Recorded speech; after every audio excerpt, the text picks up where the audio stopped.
ಎಲ್ರಿಗೂ ನಮಸ್ಕಾರ. ಕಟ್ಟೀಸ್ ಕಿಚನ್ ಕನ್ನಡಕ್ಕೆ ಸ್ವಾಗತ. ಇವತ್ತು ಮಾಡೋಣ ಪಾಲಕ್ ಪನ್ನೀರ್. ಹೆಲ್ದಿ ಅಂತೂ ಇದ್ದೇ ಇರುತ್ತೆ, ಪಾಲಕ್ ಇರುತ್ತೆ, ತುಂಬ ಜಾಸ್ತಿ ಪಾಲಕ್ ಹಾಕಿ ಮಾಡೋಣ. ತುಂಬ ಟೇಸ್ಟಿಯಾಗಿ ಹೇಗೆ ಮಾಡೋದು ಪಾಲಕ್ ಪನ್ನೀರ್, ಒಂದು ಸಾರಿ ಈ ರೀತಿ ನೀವು ಮಾಡಿ ತಿಂದರೆ ಡೆಫಿನೆಟಾಗಿ ಹೇಳ್ತಾ ಇದ್ದೀನಿ, ನೀವು ಹೋಟ್ಲಿಗೆ ಹೋಗಲ್ಲ, ಅಷ್ಟೊಂದು ರುಚಿಯಾಗಿ ಮನೆಯಲ್ಲೇ ಮಾಡ್ತೀರಾ. ಹೇಗೆ ಮಾಡೋದು ಅಂತ ನೋಡೋಣ. ಮೊದಲು ನಾನು 1 ಕಪ್ಪಷ್ಟು ನೀರನ್ನು ಬಿಸಿ ಮಾಡ್ಕೊಂಡಿದ್ದೀನಿ. ಅದಕ್ಕೆ 1 ಸ್ಪೂನಷ್ಟು ಎಣ್ಣೆ, ಅರ್ಧ ಚಮಚೆ ಉಪ್ಪು ಹಾಕಿ ಮಿಕ್ಸ್ ಮಾಡ್ಕೊಂಡಿರೋದು. ತುಂಬ ಬಾಯ್ಲ್ ಏನು ಮಾಡೋದು ಬೇಕಾಗಿಲ್ಲ, ಬಿಸಿ ಆದರೆ ಸಾಕು. ಬಿಸಿ ಮಾಡಿಕೊಂಡು ಅದರಲ್ಲಿ ಪನ್ನೀರ್ ಪೀಸಸನ್ನು ಹಾಕಿ ಮುಚ್ಚಿಡೋಣ. ಹೀಗೆ ಮಾಡೋದ್ರಿಂದ ಪನ್ನೀರ್ ತುಂಬ ಸಾಫ್ಟಾಗಿ ಇರುತ್ತೆ. ಈಗ ಒಂದು ಪಾತ್ರೆಯಲ್ಲಿ 3 ಟೇಬಲ್ ಸ್ಪೂನಷ್ಟು ಎಣ್ಣೆ ಹಾಕ್ಕೊಂಡು ಸ್ವಲ್ಪ ಗಾರ್ಲಿಕ್, ಬೆಳ್ಳುಳ್ಳಿ ಮತ್ತು ಹಸಿಮೆಣಸಿನ್ಕಾಯಿ ಹಾಕ್ಕೊಳ್ಳೋಣ. ಖಾರಕ್ಕೆ ತಕ್ಕಷ್ಟು ಹಸಿಮೆಣಸಿನ್ಕಾಯಿನ ಹಾಕ್ಕೊಳ್ಳಿ.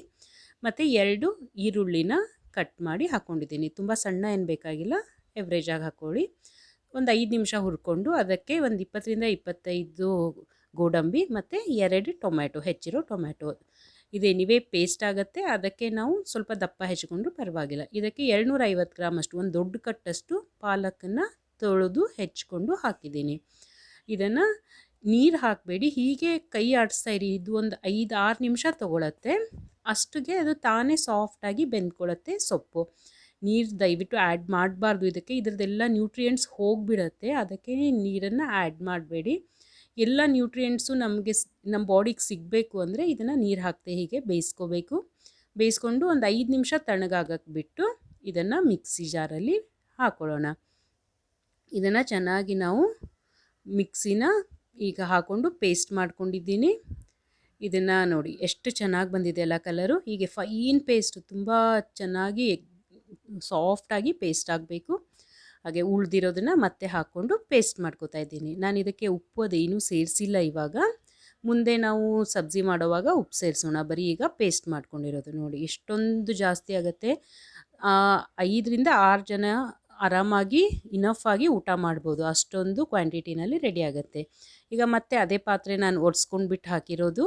ಆ ಪಾತ್ರೆಗೇ 2 ಸ್ಪೂನ್ ಎಣ್ಣೆ, 2 ಟೇಬಲ್ ಸ್ಪೂನ್ ಎಣ್ಣೆ, ಜೀರಿಗೆ ಮತ್ತು ಪತ್ರೆ ಹಾಗೂ ಸ್ವಲ್ಪ ದಾಲ್ಚಿನ್ನಿ ಹಾಕಿರೋದು. ಇದಕ್ಕೆ ಮತ್ತೆ ಒಂದು 6-7 ಎಸಳಷ್ಟು ಬೆಳ್ಳುಳ್ಳಿನ ಕಟ್ ಮಾಡಿ ಹಾಕಿದ್ದೀನಿ. ಒಂದು 3-4 ನಿಮಿಷ ಹುರ್ಕೊಂಡು ನಾವು ಮಾಡಿರೋ ಪೇಸ್ಟನ್ನು ಹಾಕೋಣ. ನಾವು ಮಾಡಿರೋ ಪೇಸ್ಟನ್ನು ನೋಡಿ, ಉಳಿದಿತ್ತು ಇನ್ನೂ ಮಿಕ್ಸಿ ಪಾಟಲ್ಲಿ, ಅದು ಹಾಕಿ ಒಂದು 2 ನಿಮಿಷ ಹುರಿಯೋಣ. ತಳ ಹಿಡಿಬಾರ್ದು. ಈಗ ಹುರಿದ್ಬಿಟ್ಟು ನಮ್ಮ ಪಾತ್ರೆಯಲ್ಲಿ ಇನ್ನೂ ಉಳ್ಕೊಂಡಿದೆಯಲ್ಲ ಪೇಸ್ಟು, ಅದಕ್ಕೆ ಸ್ವಲ್ಪ ನೀರು ಹಾಕಿಬಿಟ್ಟು ಹಾಕಿದ್ದೀನಿ. ಇದಕ್ಕೆ ಜಾಸ್ತಿ ನೀರು ಬೇಕಪ್ಪ ನಿಮಗೆ ಅನಿಸಿದ್ರೆ ಇನ್ನು ಸ್ವಲ್ಪ ನೀರು ಆ್ಯಡ್ ಮಾಡ್ಕೊಳ್ಳಿ. ನಮಗೆ ಗಟ್ಟಿ ಇಷ್ಟೇ ಮಾಡಿರೋದು. ಅರ್ಧ ಸ್ಪೂನ್ ಕೊರಿಯಾಂಡರ್ ಪೌಡ್ರ್ ಹಾಕಿದ್ದೀನಿ, ಧನಿಯಾ ಪೌಡರ್, ಅರ್ಧ ಸ್ಪೂನ್ ಗರಂ ಮಸಾಲೆ ಮತ್ತು ಉಪ್ಪು 1 ಚಮಚೆ. ಒಂದು 2 ನಿಮಿಷ ಕುದ್ದಾದಮೇಲೆ ಕಸೂರಿ ಮೇಥಿ 2ರಿಂದ 3 ಚಮಚೆಯಷ್ಟು ಮತ್ತು ಫ್ರೆಶ್ ಕ್ರೀಮ್. ನಿಮ್ಮ ಫ್ರೆಶ್ ಕ್ರೀಮ್ ಇದ್ದಿದ್ದಿಲ್ಲನೇ ಮನೆಯಲ್ಲಿ ಕೆನೆ ಬರುತ್ತಲ್ಲ, ಕೆನೆ ಮೇಲಿಂದು ಗಟ್ಟಿ ಪಾರ್ಟ್ ತೆಗೆದು ಕೆಳಗಡೆ ಇರೋ ಸಾಫ್ಟ್ ಪಾರ್ಟನ್ನು ನೀರು ಜೊತೆ ಮಿಕ್ಸ್ ಮಾಡಿ ಹಾಕ್ಬೋದು. ಈಗ ನಾವು ಮಾಡಿಟ್ಕೊಂಡಿರೋ ಪನ್ನೀರ್ ನೋಡಿ, ಅವು ಆಗಲೇ ಹಾಕುವಾಗ ರಫ್ ಇತ್ತಲ್ಲ, ಇವಾಗ ಸಾಫ್ಟ್ ಆಗಿದೆ. ಪನ್ನೀರನ್ನ ಹಾಕಿಬಿಟ್ಟು ಮಿಕ್ಸ್ ಮಾಡ್ಕೊಳ್ಳಿ. ಆ್ಯಕ್ಚುಲಿ ಪನ್ನೀರ್ನು ನಾನು ಮನೆಯಲ್ಲೇ ಮಾಡಿದ್ದು, ಹಾಲು ಉಳಿದಿತ್ತು ಅಂತ ನಾನು ಪನ್ನೀರ್ ಮಾಡಿದ್ದೆ. ಸೊ ಪಾಲಕ್ ಪನ್ನೀರ್ ರೆಸಿಪಿನ ಮಾಡಿದೆ. ನೋಡಿ ಎಷ್ಟೊಂದು ಕ್ರೀಮಿ ಆಗಿದೆ.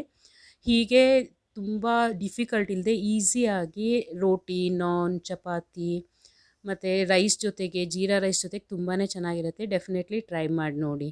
ಏನಾದರೂ ಡೌಟ್ ಇದ್ದರೆ ಕಮೆಂಟ್ ಬಾಕ್ಸಲ್ಲಿ ಕೇಳಿ. Thank you very much for watching this video. ನನ್ನ ಚಾನಲ್ನ ಸಬ್ಸ್ಕ್ರೈಬ್ ಮಾಡ್ಕೊಳ್ಳಿ. ಏನಾದರೂ ಡೌಟ್ ಇದ್ದರೆ ಕಮೆಂಟ್ ಬಾಕ್ಸಲ್ಲಿ ಕೇಳಿ, ಆನ್ಸರ್ ಮಾಡ್ತೀನಿ. ಟ್ರೈ ಮಾಡಿ ನೋಡಿ. ಇದು one of the easy method palak paneer ಮಾಡೋದು. ಮುಂಚೆ ಪಾಲಕ್ ಸಪ್ರೇಟ್ ಕುದಿಸ್ಕೊಳ್ದು, ಆ ನೀರು ತೆಗೆದ್ರೆ ನ್ಯೂಟ್ರಿಯೆಂಟ್ಸ್ ಎಲ್ಲ ಹೋಗಿಬಿಡತ್ತೆ, ಆ ಥರ ಏನೂ ಇಲ್ಲ ಇವಾಗ. ಡೆಫಿನೆಟಾಗಿ ಒಂದು ಸರಿ ಟ್ರೈ ಮಾಡಿ ನೋಡಿ. ತುಂಬ ಇಷ್ಟಪಡ್ತೀರಾ, ಮಕ್ಕಳು ಇಷ್ಟಪಡ್ತಾರೆ. ಹೋಟೆಲ್ಗೆ ಹೋಗೋದು ಇರಲ್ಲ, ಮನೆಯಲ್ಲೇ ಹೆಲ್ದಿ ಊಟ ಮಾಡೋಣ, ಹೆಲ್ದಿಯಾಗಿರೋಣ.